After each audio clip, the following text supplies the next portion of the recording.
All right, welcome back, everyone, to another episode of the Masterful Conversations podcast, where we talk about leadership from the men who have served or are currently serving as Worshipful Master of a regular lodge of free and accepted Masons.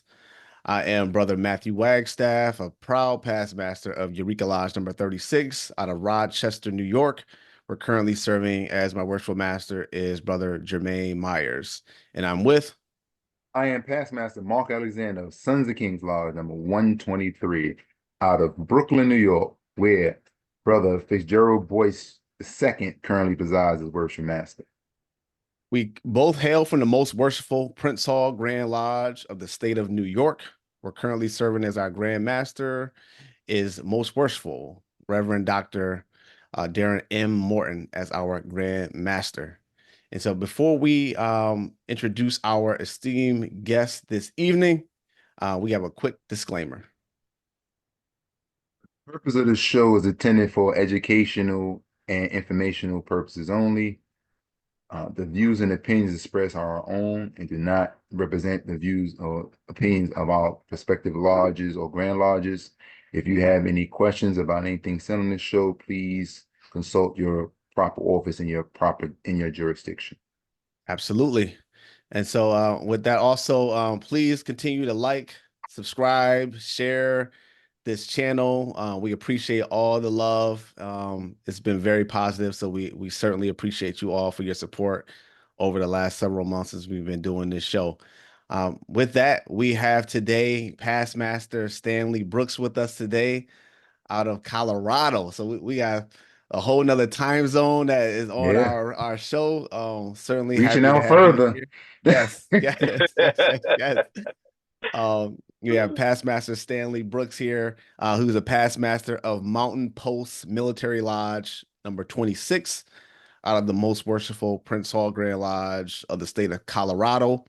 He is currently the Junior Grand Warden for that Grand Lodge. He's also served in many different leadership capacities in his Did you jurisdiction. say many? Many, Many. many leadership capacities in his jurisdiction. I'll just name a few. He served as past Grand Lecturer. He's a past patron of Magnolia Chapter number 14, Order Eastern Stars, Prince Hall affiliated. Past potentate of Khadijah Temple number 135 of the Ancient Egyptian Arabic Order of the Nobles of the Mystic Shrine. And he's also been elevated to the last and final degree of the Ancient Accepted Scottish Rite, 33rd degree. Congratulations on that honor as well. And so there are a litany of other houses that he has held the helm of throughout his Masonic tenure. But with that, we greet you, Past Master Brooks, and we welcome you to the Masterful Conversations podcast. All right. Thank you, brothers. Glad to be here. Absolutely happy to have you here. Matt, before you get started, I want to mention something that I mean you probably don't know, and I don't know if it works that way. If you know it works that way in some jurisdictions, but him being the past grand lecturer out of his jurisdiction, in his jurisdiction, the grand lecturer is actually an elected position. It's not appointed. So if you know brothers don't know that, especially in brothers in New York, ours is appointed. So just wanted to point out that difference in some jurisdictions it's like that, which is a very important position. So that's cool. Very important position. So yes, that's fantastic. Like I did not realize that. I made the assumption, which I should not have made the assumption. So I can always count on my brother to keep us accountable and make sure we know, what's going on. Every jurisdiction is sovereign in their own right. And so definitely appreciate that clarification. Um, any announcements before we get started? I do want to make a quick shout out for those quick announcement. I have to make the announcement. Yesterday, celebrated 14 years of marriage with my wife. So happy anniversary, Tamika. Love you. Definitely appreciate all that you do for our family. Any other announcements? No, I don't have anything right now. Past Master Brooks, any announcements on your side? I don't have any, sir. All right, cool. So with that, let's just get right into the conversation. So, this conversation, this podcast is all about leadership through the lens of the men who have served. And so that you have served in so many different capacities. Let's just focus on the Blue House for right now and Okay. talk a little bit about your journey to the east. So let's just start with when you were raised, the year you were raised, and then your journey and the various seats that you had to take or steps you had to take in order to get to the east. Well, one thing a lot of people don't know about me is that I actually was entered in Yongsan, Korea, under the most worshipful Prince Hall Grand Lodge, Oklahoma, Prince Hall Military Lodge number 141, 2nd Corinthians. Due to some family illnesses that went on, I had to step back and take care of my family. So my wife was seriously ill, my stepdaughter was seriously ill, and I went ahead and took care of them. And I had to, thought to myself, hey, Maester is always going to be here, and family needs to come first. So I took care of them, made sure that she was good to go. We both retired, and then I went ahead and finished my journey. So that was like 20 years later. So wow. I was raised at Mountain Post Military Lodge number 26, and it's been quite the journey. I started off as a marshal. 3 months later, I was a junior steward. The next month, I was senior steward. And then I became the junior warden in a trial, of all places, in a trial. So, and then I was elected to the seat.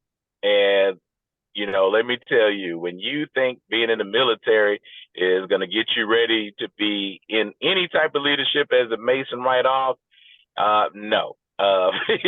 You are the junior warden, and you are going to take commands from the tower.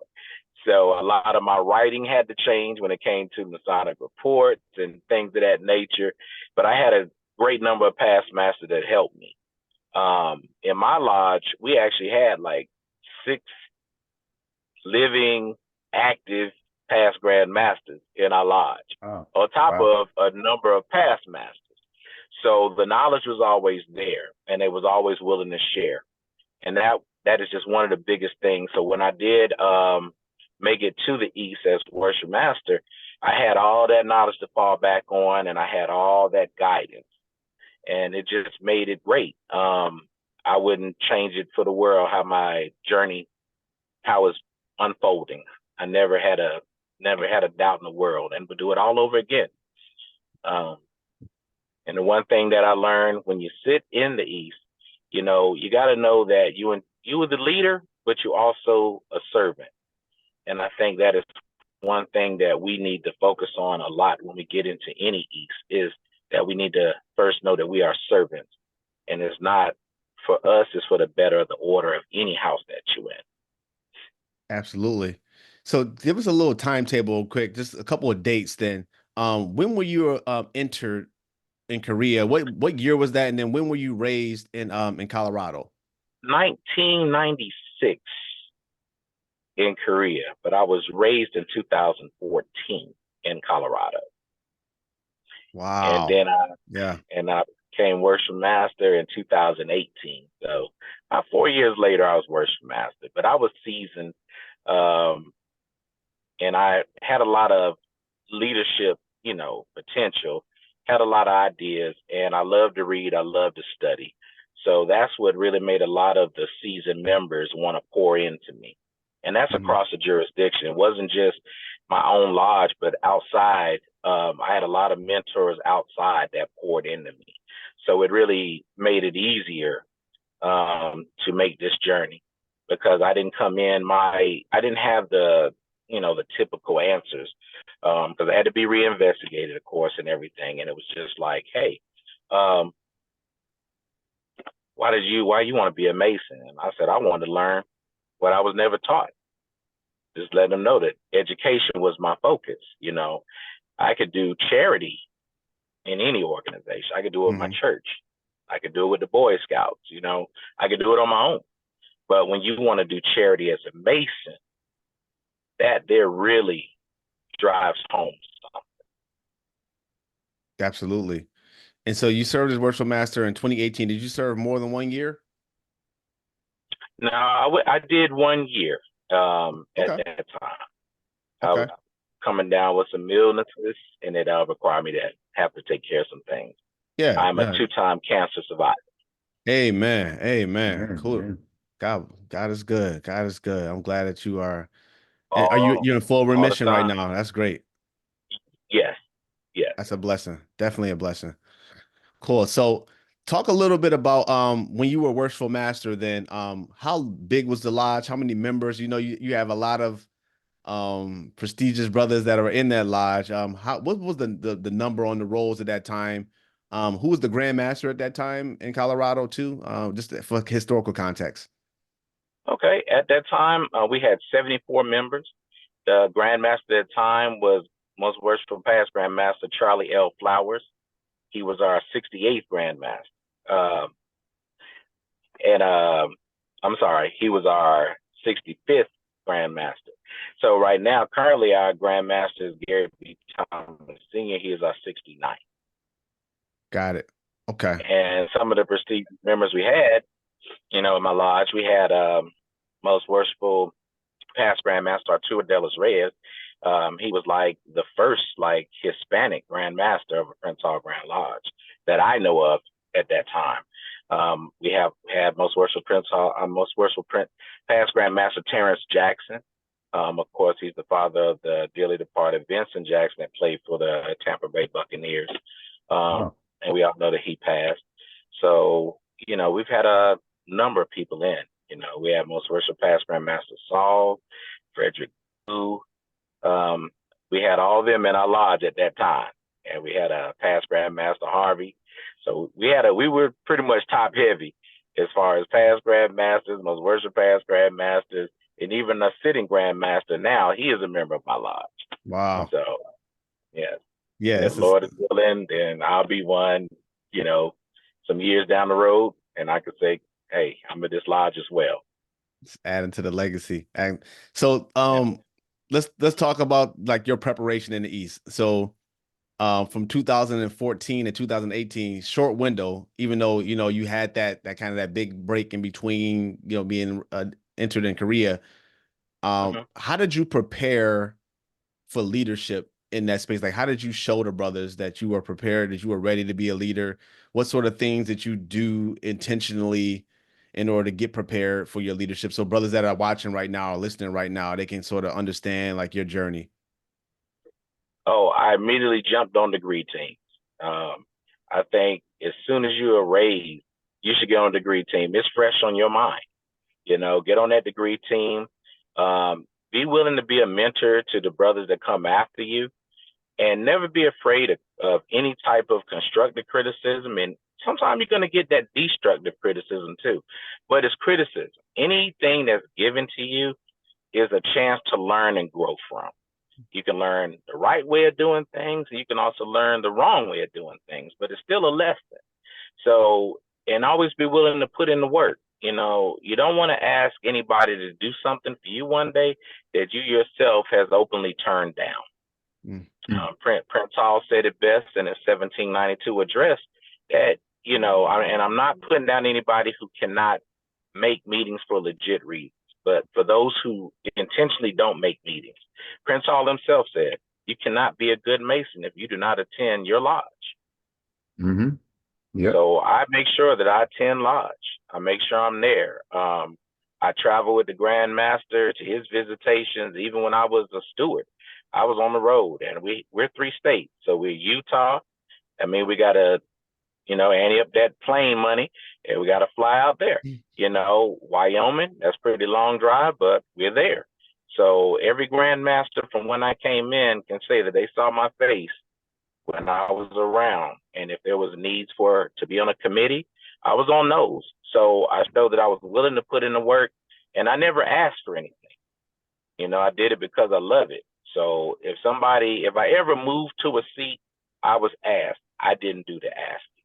I don't politic for nothing. I let the work show, and when that time comes, it's going to be on God's time. And that's how I prepare myself for that. It makes sense. I hear that. Let me ask you a question as far as, I know you said that, of course, there was a bunch of heavy hitters in your lodge. Did you feel there was extra pressure as Worshipful Master of having all these past Grand Masters in your lodge, or did it help you just to make sure you be on your P's and Q's or something to that nature? It kept me up. it kept me on my P's and Q's, but there was a lot of pressure.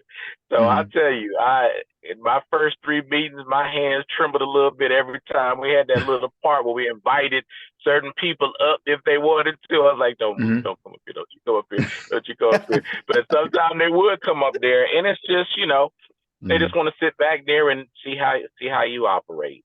So I never had a bad interaction with any of my past masters or even the past grandmasters. They was always helpful, like I said. And like I said, they was always willing to give you that guidance. And it helped me prepare for the day when I was actually past chair to help others in the same manner. So no matter what position I get in Masonry, I always respect the east of any house that's there. Always, because I know how it felt and I didn't want nobody to feel out of place. Even though mine didn't treat me like that, you can hear horror stories of others. And I just didn't want to be that one that they can say, oh man, he just always disrupts something. You always want to be helpful.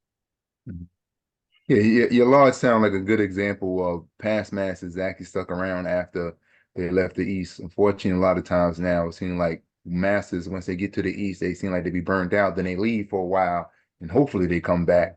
But through your lodge, it seemed like an example of even like past grands that still attending meetings and things like that. So they was invested for a long time, and they still invested in their Blue Lodge, which is a fantastic thing.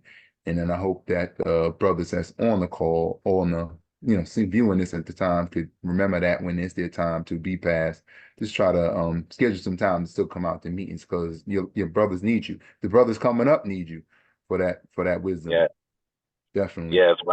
When I was Worshipful Master, they even had a special chat, text message chat with all the past masters on there. And it was like that scene out of the Steven Seagal movie when he took the cloth off his head and said, "Welcome to the inner sanctum." And that's how I felt when they was there, like, "Welcome to the inner sanctum of past masters. Here, we will help you, guide you, whatever questions you got." And it was always helpful. If anything seemed out of place, because sometimes, perception is everything. And you might have the best intentions, but it don't come off right. Oh, you'll get that call, say, "Hey, you might want to tighten this up." And it's always, this is just our advice. You can still do what you do. But if I have a red flag, even though you mean good intention, you might want to relook at that. And that's how we operated. Outstanding. I mean, of course, the past masters are pillars of wisdom, but as Master Masons, that's what we're supposed to do, to try to help out each other. And we try to do that just as Master Masons. One of our questions that we have and we ask all the time is, what do you see as effective leadership? Oh, effective leadership. You see, the military have a phrase for that, and it is the ability to motivate people to accomplish a common goal. But in the travels of Freemasonry, you got to add to that. And what I say is, to be an effective leader, you have to be able to work through pain. Now, not the physical pain, but there's mental suffering there. There's social suffering, and when you move around in these seats, you get up to the grand, there might be a little financial impact there too. But, and I try to tell people all the time, when you volunteer to be on a committee, okay, understand that's almost like an intern to me. You're not getting nothing. You're coming in because you love it, but you're preparing for something greater.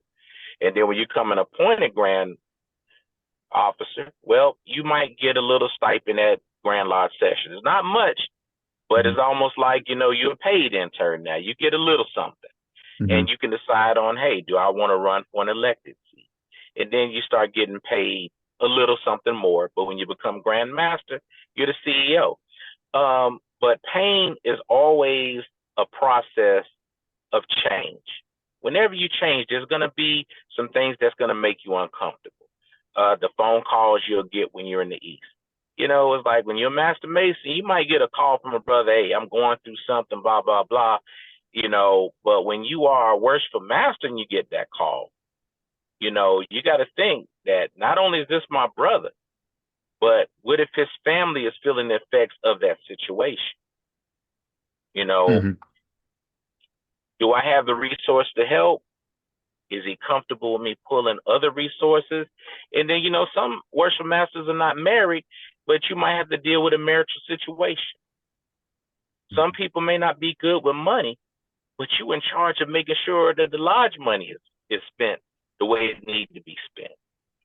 And then when people perceive you moving too fast too soon, you might get some people that's jealous. They may pull away from you. They may tell, oh, you're doing too much, slow down, you know, save some for somebody else. You might hear these kind of things, but that's not you. You know, if you're a go-getter, you're going to make things happen, but you're going to make sure that you include other people. And then sometimes you got to look at that circle of people that's helping you. They may not have your best interest at heart. So now you're in a situation where, hey, you may have to stop somebody's dream. That's not comfortable, but that's leadership, because you want to make sure that harmony prevails in any house that you're in. You want to make sure that harmony prevails. So you don't want somebody that's going to come in there and create havoc. You know, I don't get into people's personal business, but if you put it on display and it's making the lodge, even the Grand Lodge, look better, we didn't have to, you know, look bad. We're going to have that conversation, because you are here to help a legacy continue. And you don't use that legacy for personal gain. You don't use that legacy to better your friends or your cliques. It takes leadership. So it's going to be pain when you start delivering that bad news sometimes. You know, the prophets in the Bible, for those who do have that faith, I'm not here to talk as a pastor or get religious, but the prophets were not respected. They were not loved in their hometown, you know, but others outside of that town say, hey, Jeremiah said they're going to have a famine. Man, we don't want to do what they did, so let's get on our knees and pray, get prayed up, so we don't get none of that work, you know? So we don't get that smoke. So sometimes you find yourself being loved more in other jurisdictions than your own, because people see what you bring to the table, what you're trying to do. And sometimes people look at you, well, they get afraid of you, as some people say. They might feel threatened by what you say because you're right there, and they feel you're talking about them. So we got a habit of shooting the messenger. You know, sometimes the message could be great, but sometimes we don't like who the message comes from. So leadership is the ability to respect everybody's views, to respect everybody's opinions, to allow any level of Mason to allow them to express their point and take their ideas and help the lodge grow and help it prosper. Definitely. So let me add on one thing real quick that he said. Matt, I know that when you went through the internship, like the unpaid interns and stuff like that, being on the committee, one of the most, I think that people don't realize sometimes when you're on the committee is you get a chance most of the time when you work with on a Grand Lodge, if you're, you know, early in your career or something like that, you tend to be, I'm gonna say lower in your career or something like that. And you be working with brothers, more seasoned brothers that have been around for a time. So that's your time to actually develop and learn from them. You know what I mean? So it's more than just being on the committee. You being in certain circles so you can get the knowledge from them also. So brothers need to really take that time and join these committees and things like that, and understand that it can help you out in all types of ways, like you said, because they might have a vast amount of knowledge, not just in masonry, but in other things too. So sometimes you just got to sit around them older past masters or past grand masters and, you know, learn from them. And that's definitely a good thing. definitely. Yes.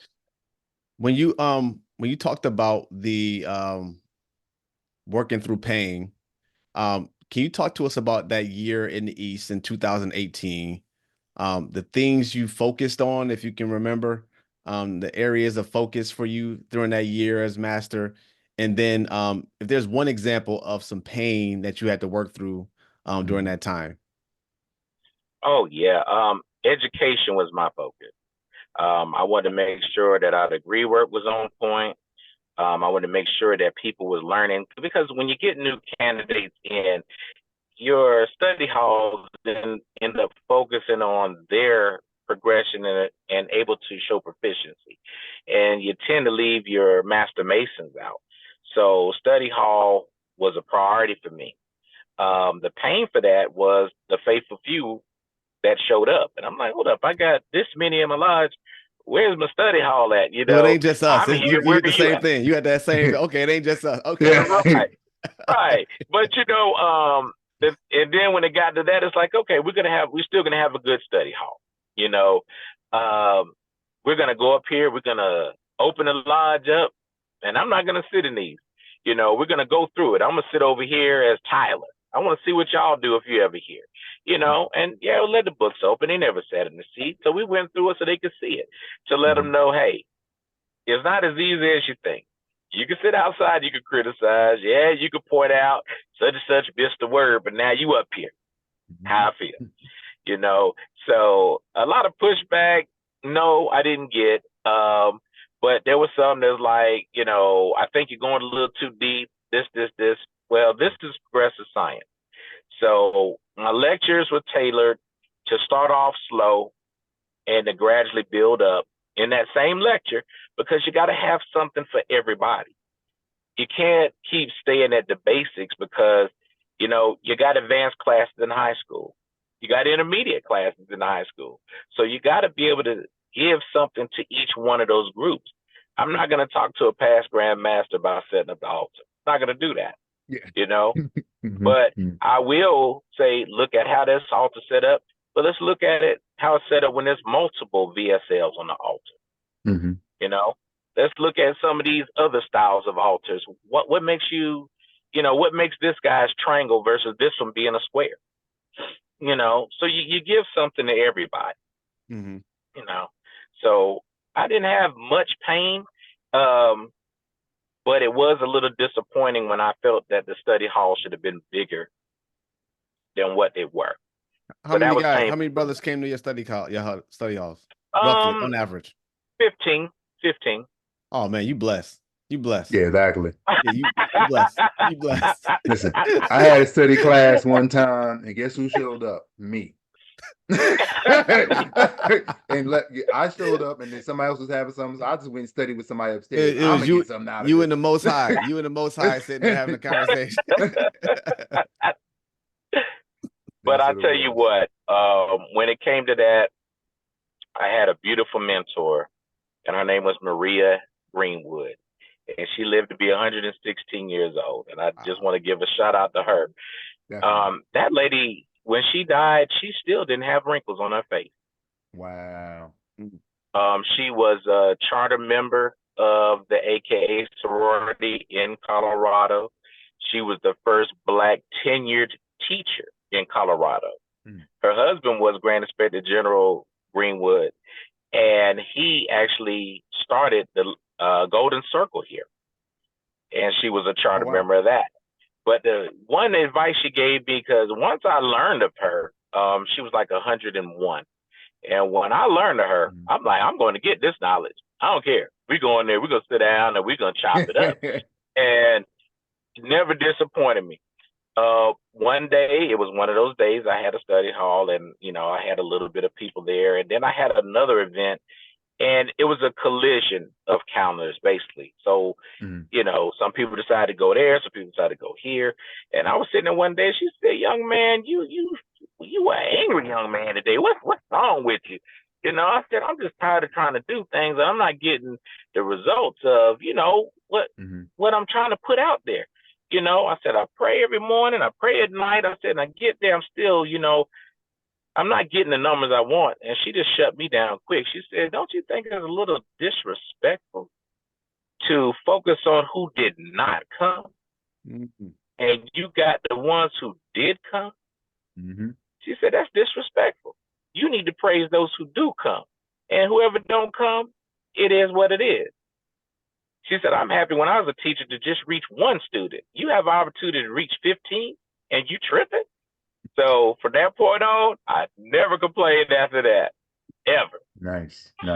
Perspective is a real thing in leadership for sure, like having a proper perspective, because you telling me 15 when we have, you know, 3 to 5 brothers at our classes, I mean, Mm-hmm. that sound like that's a blessing. So that sound like you rich in terms of brothers' participation. Whereas your perspective is, you may be used to 25, 30. When you got 15, you're like, man, this is famine right now. But depending on who you are and where you're at, that Yeah. could be Right. that's a blessing. And then you Yeah. also got to remember something that you just mentioned earlier about Prince Hall and brothers not attending lodge during that time. So the same stuff was happening way back when it even happened to the name that named after Prince Hall. So it's just one Yes. of those part of the landscape. Oh, man. I recommend any leader book, any material that you hand to newly raised Masons. Mhm. The Prince Hall's address of 1792 is a must. Is a Mm, must. Because you can shoot me as a messenger, they can shoot you too as messengers, right? But this Mhm. comes from the founder. Yes, He's saying definitely. back then what we are talking about today. Hmm. So you're gonna shoot him? So that message gets real deep. That address is deep, and then plus he's talking as a man of God, and he's talking as properly as they spoke at that time. Hmm. So I would recommend that to anybody. all right. Prince Hall Yeah, address definitely. of 1792. Yeah. Yeah, we reread somebody, I forgot if I read it, but I know well, now he's Grand Senior Warden. Kevin Wardale at the time when he was Grand Junior Warden at Prince Hall Day a couple years back, he had that read during our service. So I know it enlightened yes. a lot of people at that time. So Very important. hmm. Good stuff. Good stuff. So, I mean, you talked about you didn't have a lot of pain there throughout the East. Talk a little bit about some of the things that helped serve you well as a leader of the lodge. You talked about you focused on really what you could control is what I heard. And so you said you showed up, you put the work in, you didn't politic at all. You just sort of let your work speak for itself. Were there Yes. other things that you did in terms of getting to know your brothers that helped to set them up for success that you did that brothers can learn from? One thing I had the benefit of, and this was just knowledge that was dropped on me at a previous job. We had a class called Generation. So that's when we talked about the baby boomers, the Z generation, Y generation, and I kept up on those traits of that generation. So that really helped me out because I started learning, okay, this generation he's a part of, let's say now, is the alpha generation, the AI bred generation. These guys and girls was born with a cell phone in their hand. Hmm. They already know a computer. Some don't even know how to write in cursive. They used to type it in, and the computer puts their, signature Hmm. on there. And you have to understand what this generation is into. So how we do degree work may have to change in the future because they're in the theatrics. They're in the AI generated, holograms and stuff. You look at the stuff that they're doing, Hmm. there are slideshows with the music, things may have to change if you want to attract and retain that type of generation. They're not so much into the traditional way of doing things, though they respect tradition, they're going to want to see an upgrade. So being prepared for that. Electronic form of payments, that came around my time. The cash apps, the Zelles, and things of that nature. A lot of people don't carry a lot of cash on hand.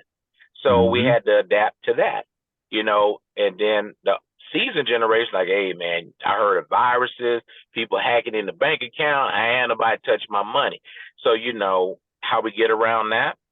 You pay the traditional way. You can always pay with a check, money order, Hmm. however you want to do it. But let's have some computer classes so that we can get you spun up on this and you don't see it's not so bad.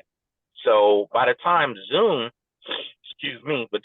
became a thing, our season members was already prepared because they already had computer training. Nice. That's dope. Yeah. That's dope. I want to give a special shout out right now to Brother Eric Diamond, who had the podcast Ex Oriente, because he had uh episodes about the different generations. This was years ago. This is even before I came into Prince Hall that he had, And it's still up online. Matter of fact, I'll throw it in when I find it, I'll throw it in our Facebook chat, our Facebook group for brothers that want it. That talks about the different generations. I realized the importance of that back then, and I've kind of been trying to. I probably haven't been so focused as you, Stanley, but I have been paying attention to it a little bit to tell the difference between the different brothers and try to feed into that to see, because you got to give, like you said, you got to give them somewhat of what they want. It got to be a balance. You know what I mean? You got to respect the traditions, but understand they are a little different. So if you could change a little something here and there, then that will keep them around and both benefit the organization as a whole. Why not? That's what we always doing. Even, things we say we're traditional, but we ain't doing the same thing that we were doing back in 1776 or anything like that. You know what I mean? Well, that's the question. That's the question I had though too. It's like I want to see like the historical. Is there any historical documents that talk about how things have evolved? I mean, outside of horse and buggy, right? And I'm just trying to understand, like, historically, when we start talking about the ritual, and so past Master Butch, you were talking about the ritual and how it may big MAY may need to evolve, given no generations, no innovations in masonry, no innovations, landmarks, right? and charges and landmarks. And so when we start talking about like these generational things, I'm like, wait, what do you mean? Like, we need to adjust 300 years of masonry for this last 20 years in human, like, are you serious right now? So I mean, not you being serious, but just in general, the concept of evolving masonry because of a generation. Now I think that there's certain things like administratively that we need to make things a little bit easier, get with the times. And at the same time, there are like foundational elements that I just think should just stand the test of time, that should just stay in place, right?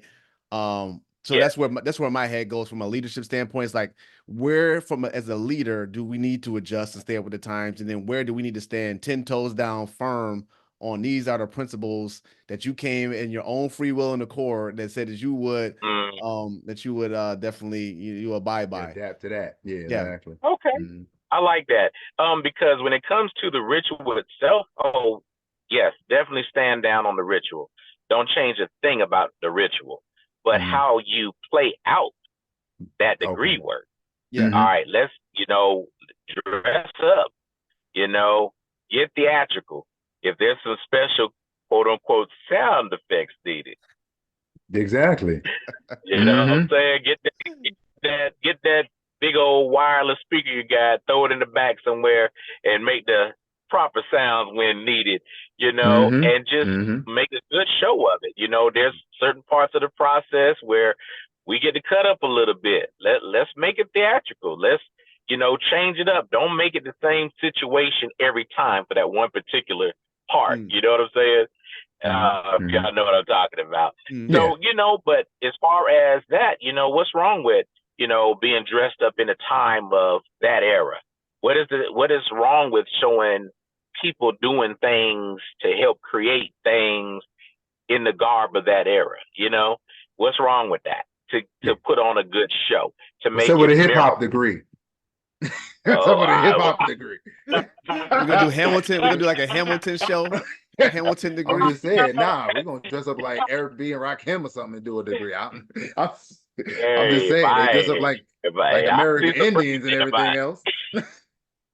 Well, yeah. I mean, I got to see that degree. And this is the thing, they call it the Indian degree team, and we're still arguing over Native American. You know what I'm saying? But I got to see that degree work, and it was beautiful. It was beautiful. I got to see the red degrees out of the AF&AM in Louisiana when they came here. Nice. Well, they came here. They come here yearly, and we get to see that. So, travel. Get ideas. I watched the consistory do their thing up there, and I mean, they do it all. So I like to bring ideas back. Now, they're not always accepted, but at least, hey, I can say I've seen it. Next year, some other people show up, they'll see it. Everything, it happens at a gradual pace. I would never spring a sudden change overnight on somebody, you know. And then we do have to be respectful of our senior members. That, you know, I hear a lot of horror stories where they say, well, the senior members, they don't want to change. They always trying to run stuff in the sideline. With age come maturity. And I have to respect the fact that they don't want to see their legacy go away. There's still a way to honor them and still gradually move forward with ideas. So always have a form.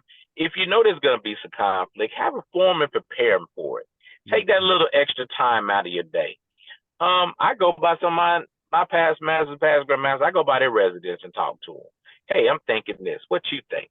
You know, to prepare them for that. If I know there's going to be some pushback, say, well, what ideas you have to retain younger membership? Because that's what we're digging at now. There's not too many, you know, 50-year-olds that are saying, hey, I want to be a Mason. You know, we're really digging in those 30s and 20-year-olds. So, you know, what are we going to do? Masonry is going to get younger.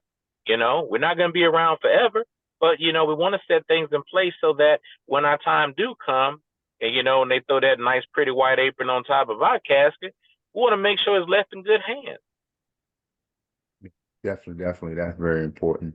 It goes back to, we mentioned on what Prescott mentioned on his show when he talked about trying to carry on the traditions of the past master, and what I named it the keys to the past master's heart. By carrying on those traditions, that'll help you with that. Also, I just want to clarify that any brother that may not know, the red degrees. The red degrees are the version of this Ancient Accepted Scottish Rite craft laws degrees. If you don't know, the first 2 degrees come in many different versions. And, you know, French Rite, Scottish Rite, Swedish Rite, all those different types of rites. The rite that basically we use here that most of us know would be typically, we call the York Rite. Overseas, they call it the American Rite of the first 3 degrees. So that's a different version. In Louisiana, they have a whole district. I think it's the 16th district down in the Grand Lodge, Louisiana, that does the Scottish Rite first 3 degrees. Amazing. Yeah. Amazing. Yeah. So, shout out to Michael Pohl. Absolutely. Past Master Brooks, I'm curious now. You talked about time, and I like to understand how leaders in the craft, especially leaders who have served in multiple roles of leadership, as well as Grand Lodge roles, how do you use your 24-inch gauge? How has it evolved over time? Just so brothers that are listening right now can get a sense of how time management plays a part in your leadership. Okay. One thing that worked for me, because at one point in time in my lodge, all the head of house pictures of the houses had me on there, so they called it the Brooks Wall for a minute. But what I did, basically, I had a study plan. You know, Mondays was, the first week was my Blue House studies. The next week was York Rite. Third week was Shrine. Fourth week was Scottish Rite. And if there was a fifth week, that was a bonus week, and then I could look at all the other things that I was into. But I always made time for family, no matter what. I always made time for family, because when you become a Mason, your family become a Mason. They may not make the obligations. They may not, you know all the grips and everything else, but your family has also become a member of Masonry. And you can't, disrespect their willingness to allow you. You know, we all men and everything, but that woman had to say, I'm with it, and you don't disrespect that by putting anything in front of her or your children, and then you got to take time for yourself. I have a lot of coping skills. I've been a martial artist for 40 years, proficient at one time in 13 to 15 different styles. I just picked up something everywhere I went in the military. If they didn't have a Kung Fu studio, then I was in a Tai Chi. If they had Tai Chi, I was in Taekwondo. And I listened to, adapted to whatever music was in that era, around that time. So now stationed at Fort Campbell, I'm going to tell you, wasn't too many rap artists coming out doing free concerts on the base, so there's a lot of country music. I had to learn to adapt to that, but it's just that you have to take time to make sure that you don't get lost in the sauce. You know, every phone call can't be a Masonic call. Every problem can't be a Masonic problem. You have to learn to delegate your duties. You know, if you don't learn to delegate, you become a micromanager. And when you become a micromanager, then all solutions come through your station. And how does that work for you? How are you building new leadership by being the one that's doing everything? You have to trust them, because what's going to happen? You can't sit there forever. I know people who try, but you can't sit there forever. You're going to have to see how this lodge is going to progress when you step to the side. You got to give them a chance. You got to. So taking time for yourself, because you're no good to nobody if you're no good to yourself. If you can't be loyal to your family, how are you going to be loyal to the craft? And then you have a 24-inch gauge. And I know what it says, what we are taught to do with it. But the biggest thing is a 24-inch gauge. So that means that can be adjusted. You know what I'm saying? For what they tell you it is, that it is divided for what is emblematic of, understand that we don't always do that for that period of time. So you may have 2 hours left over. You know, if sometimes a brother's problems take longer than what is stated. Exactly. You know what I'm saying? So where do you make up for that? Sometimes you're gonna lose a little sleep. Sometimes you know what I'm saying?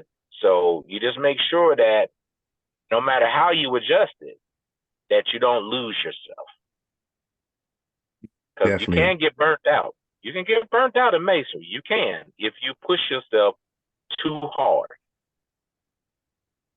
That's definitely factual. I do want to mention, as you mentioned about the family part, Brother Sean Brett just mentioned that he made a Facebook post about that, how brothers go so hard and make sure that they kind of forget about the family somehow, and then their families be mad at Freemasonry because they feel like they took their father or grandfather away. And that's simply because those brothers didn't apply the actual lessons that's in Freemasonry to tell you don't do that.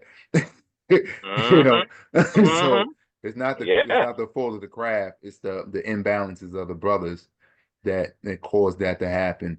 But and as you stated, we always stress, for the most part, brothers to take the time with their family. And also, as you mentioned, with that 24-inch gauge, brothers, get some sleep. Sleep is very important. Yes, sir. Sleep is important for regeneration of your muscles, your heart, and everything like that. Please get some sleep. We don't need no more brothers falling asleep behind the wheel or anything like that. Please get some sleep. That's right. See, I call family the preparation house. You know, I call family the preparation house, because every skill you have is going to come from your time with your family, whether you have your own family that you created or the family that helped mold you. So I call that the preparation house. Definitely. Questions about the I know we're coming at our time, so we got a couple more questions. Past Master Brooks, thank you. I'm curious, now that you are the currently the Junior Grand Warden of the Most Worshipful Prince Hall Grand Lodge of Colorado, and how has your leadership style adjusted or evolved now at the Grand Lodge level? And that's one part. So how does your leadership style evolve as a Grand Lodge officer at this level, as well as, you know, how do you show up now as a past master in Mountain Post military as a leader? You know, when I come in there, I still work. If they need a steward, I'm sitting as steward. If they need a chaplain, I'm at chaplain. If they need a Tyler, I gave the first degree. So I helped enter some first degree Masons last month before Grand Lodge. You know, Worship Master called me and said, hey, can you do this? I'm still on call. When I walk in the lodge, I'm not Right Worshipful Junior Grand Warden. Even though they call me that, they call me by that title, I'm still a past master first. So when that worship master wants me to do some work, is no hesitation. I'm in there. You know, I'm gonna help my lodge no matter what. As far as sitting at the Grand Lodge level, you have to stand by the vision of your Most Worshipful Grand Master. They have a vision. And even though I have my own vision, his vision is priority. I make sure that whatever my vision is does not interfere with his, and make sure that, you know, is the good of the order. So what I have takes a back seat, and people have to learn that, you know, even though you're a grand elected officer, you still have a commander in chief per se, quote unquote, and you have to follow that. So I'm there for the junior wardens at the local level. I do have quarterly training with them, and it's their class. So we get on Zoom and we talk. They ask any questions that they need, anything that's frustrating, anything that's going right, and we have a real good bonding period. The first class I had, when I did have this class with them, it was, do you know your station? Do you know all that you're in, you know, what you're responsible for? And knowing that East Lodge don't use their junior wards the same way, it was nice for all the other junior wards to see what they would do if they were in that particular lodge. So it started from there, and then it moved on to, hey, junior wardens, you know, you the prosecutor? Huh? What? Hold up. I was a past master. No, you're the prosecutor. So if you're a fast tracker, understand, it's not about just making a meal. Sometimes you got to serve that bitter truth as a meal, you know, so there's a lot involved in that. So I think I've had about maybe 4 or 5 trials since I've been in that I actually had to sit over. So I make sure that they're prepared for that. You know, God forbid it happens, but, you know, that's why we have penalties, you know, because even the forefathers of Freemasonry knew there was going to be some that step out of pocket. So I make sure that they understand that the whole process. We had a workshop and we did a mock trial from start to finish, from the investigation to the summoning to the trial itself. We had the theatrics, because I said I love theatrics. So we had the theatrics. We had the doink doink music from SUV. We had, you know, we had everything going on in there. We even had a belligerent, you know, person on trial. We had to take him in, walk him out the door for a minute, you know. So we really got into it, and it ended with effective writing, because, you know, people want this Lodge of the Year, Master Mason of the Year.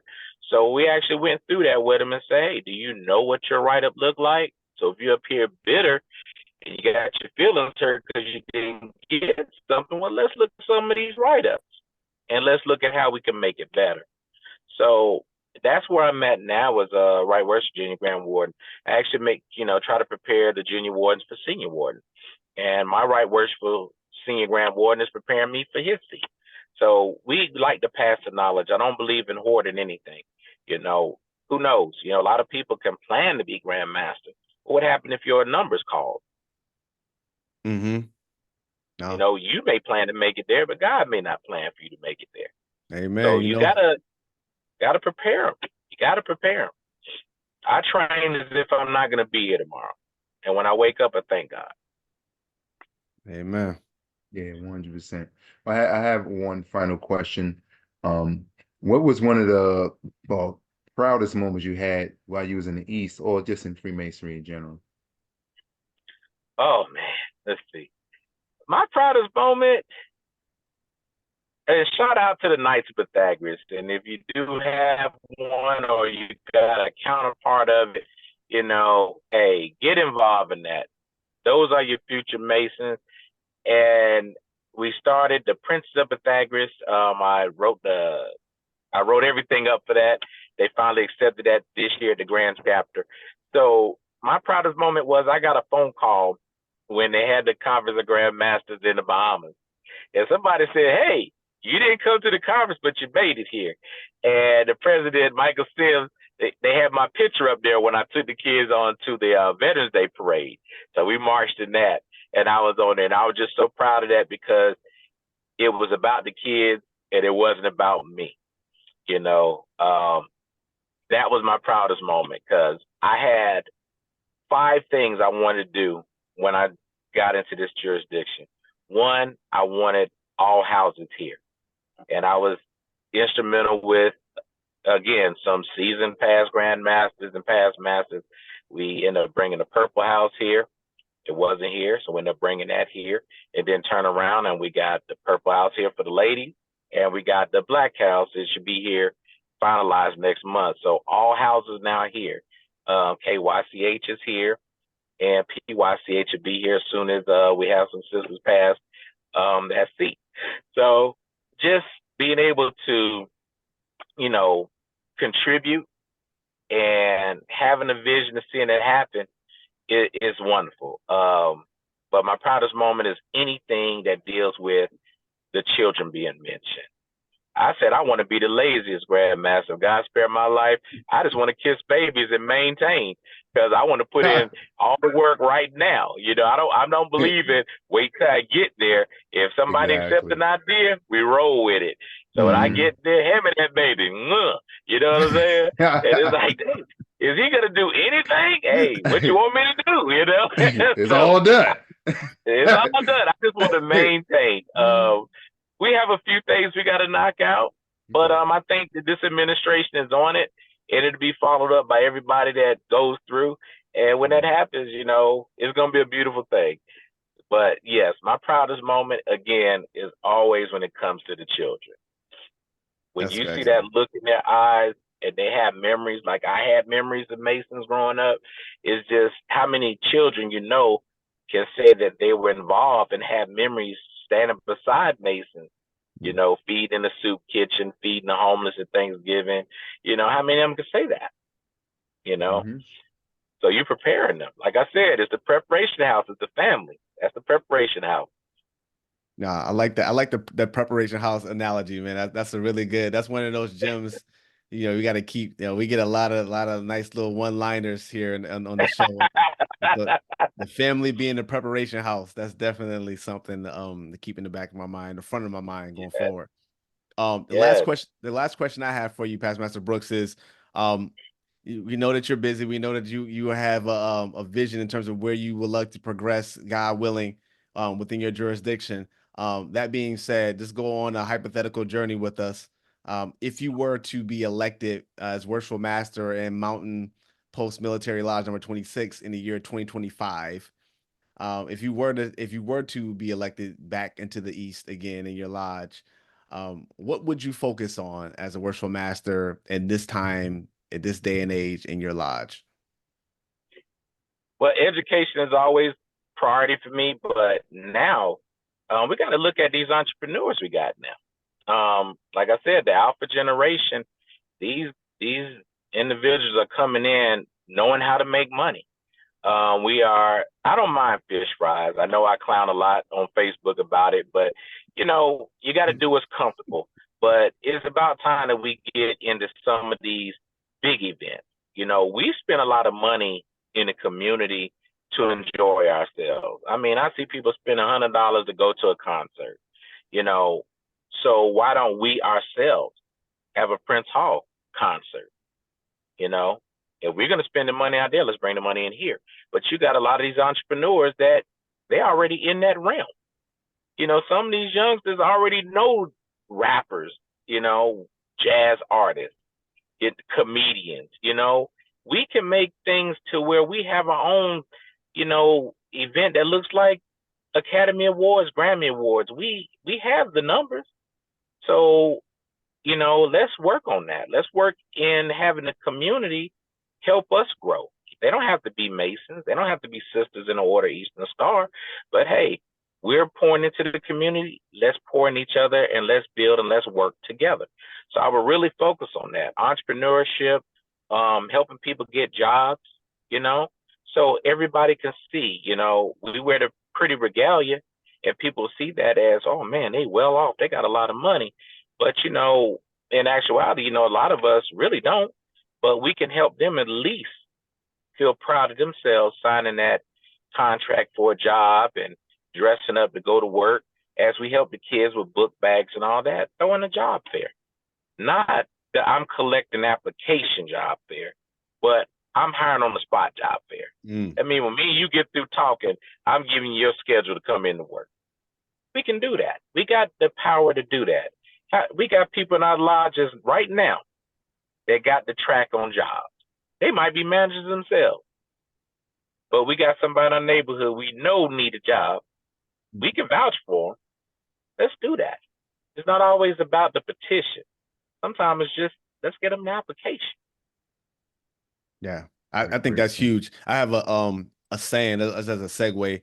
it's outside of masonry, but my one of my philosophies in life is that all roads, and I mean all roads lead back to economics. And so as you know, whatever challenges we face, I don't care what it is, there's some type of economic underpinning to it. And so when you talk about entrepreneurship and providing jobs and those sort of things that provide economic stability, I think that's the underlying component of a lot of challenges, if not every challenge that we face right now.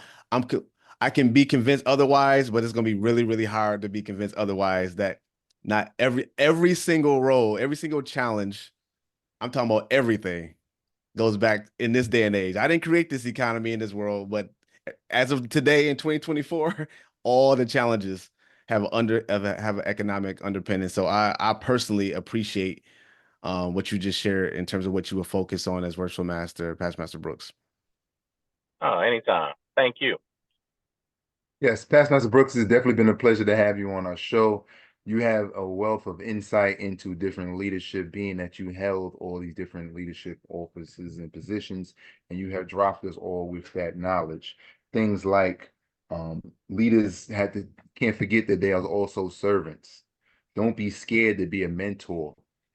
Be willing to work. That's very important. You have to be willing to work in order to get anything out. An effective leader will be willing to work through pain, and then you will have pain once you're in these leadership positions. And pain is a part of the process. As we know, as a muscle got to rip before it grows. So that's part of the process. Respect everybody's views and opinions. That's especially important when it comes to the youth nowadays. Dealing with the older past masters and things like that, you got to respect everybody's views and opinions. That's on both sides, and and delegation is very important. And you have to prepare the people for the future so that you have a future. And Past Master Brooks, I want to thank you for that insight. Oh, anytime. Thank y'all for having me. Yes. Thank you, Past Master Brooks. Thank you, everyone who is listening right now on this podcast. Past Master Brooks, you have definitely given us some gems for us to chew on, to contemplate over in our respective homes for sure. Those who are listening right now, if you found a gem that's particularly of interest to you, please share this podcast episode, this channel with anyone who you think will receive value from it. Like it, comment, leave us a comment. What do you think about what you just heard today from Past Master Brooks or myself or Past Master Alexander? We appreciate hearing the comments. Always keep it clean and respectable, but we definitely appreciate the comments for sure. With that, Past Master Brooks, is there anything else that you want to share with the folks before we wrap up? I just want to give a shout out to my lovely wife, Pamela D. Brooks. We just got married April the 5th. And just want to thank her for always being in my corner through thick and thin, no matter what. So. Absolutely. Gotta have the queen there. Shout out to the queen, Miss Brooks. Congratulations too. I gotta mention my wife, because you mentioned your wife, he mentioned his wife. Shout out how that to works. Shemaine. Iron sharpens iron. Exactly. Shemaine, I love you. You were just over there talking to me, trying to get my attention. So, hey, baby. Definitely. Hey, yeah, part of leadership is having that partner by your side right there, and it's exactly. Hard. I know I wouldn't be the Mason I am if I didn't have Shemaine in my life. I do know that for a fact. So likewise with Tamika. Absolutely. Yes. Mm-hmm. So with that, as we always say, the world needs leaders, and leadership begins with leading ourselves. It's hard for you to lead anybody if you are struggling to lead yourself. So please take what you heard from this podcast, from this show in particular, from Past Master Brooks. Make sure that it is added to your life, to your professional life, personal life. If you're in the craft or not in the craft, if you're in the order or not in the order, the words you heard today can certainly be used to make you a better person, better leader throughout your life. So with that, we appreciate you taking the time, your most precious resource, as Past Master Damian Jack used to say. Your most precious resource is your time, and we appreciate you for that. With that, we'll check you on the next episode. God bless. God bless.